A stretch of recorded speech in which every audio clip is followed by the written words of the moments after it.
Shalom. Baru beberapa hari yang lalu sebagian dari kita merayakan Hari Raya Imlek. Happy Chinese New Year bagi yang merayakan. Gong Xi Fat Chai.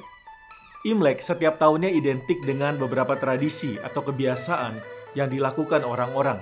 Di antaranya adalah berkumpul dengan keluarga besar untuk makan bersama, memakai baju serba merah, bagi-bagi atau terima angpau, dan masih banyak lagi. Namun di hari yang seharusnya penuh dengan kehangatan dan kekeluargaan dalam meja makan, tidak jarang menjadi momen yang kurang menyenangkan. Kenapa?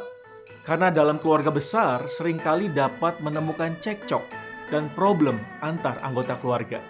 Saya pernah menyaksikan di sebuah restoran pada saat malam Imlek, ketika ada sebuah keluarga sedang makan malam bersama. Tiba-tiba terjadi keributan, sehingga security harus datang dan membawa keluar salah seorang anggota keluarga tersebut.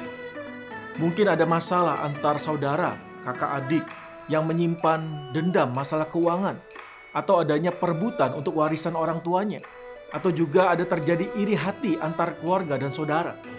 Banyak sekali masalah atau problem yang tidak dikomunikasikan dengan baik dan berakhir menjadi dendam dan masalah yang berlarut-larut, lalu membuat hubungan keluarga besar menjadi tidak baik, hingga akhirnya pada menjauh satu sama lain dan mempunyai hubungan yang tidak harmonis atau kikuk.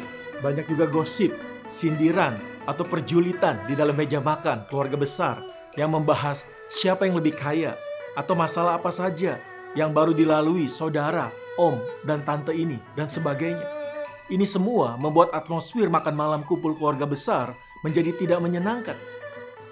Dalam kesempatan ini, saya mau mengingatkan bahwa ketika terjadi suatu perselisihan atau masalah dalam keluarga besar, jangan melarikan diri atau jangan menghindar. Terlebih lagi, jangan membuat masalah semakin besar dan ribet. Karena seringkali banyak keluarga besar tidak rukun hanya karena masalah yang sudah lalu, atau bahkan hanya karena hal yang sepele. Dan yang paling parah adalah semua gengsi atau enggan menyelesaikan problem yang ada.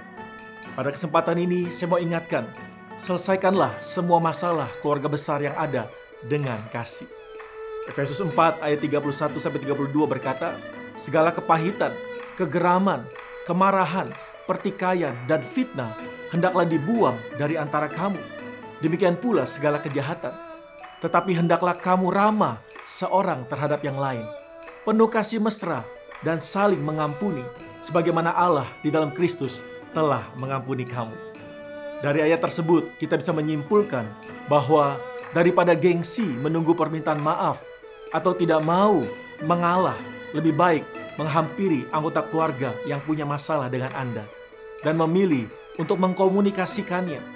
Jika komunikasi tidak berjalan dengan lancar, maka tetaplah maafkan atau meminta maaf terlebih dahulu. Jika kalian ada di posisi yang melakukan kesalahan, maka meminta maaf adalah hal yang tepat untuk dilakukan daripada hanya menghindar dan terus kabur dari masalah.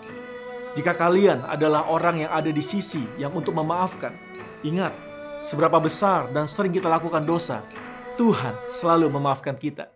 Jadi tidak ada alasan bagi kita untuk mengatakan bahwa terlalu sulit atau masalah dengan anggota keluarga terlalu besar sehingga kita tidak bisa memaafkan.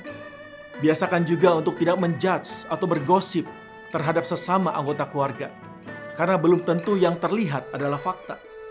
Tante A pasti habis operasi hidungnya tuh kelihatan lebih mancung. Dengar-dengar si Om B habis pinjam uang sama Om C, tapi uangnya kok dipakai untuk beli mobil ya, bukan untuk hal yang lebih penting. Kita tidak tahu cerita mereka, dan jika kita tahu pun, tidak seharusnya menghakimi mereka dengan jahat.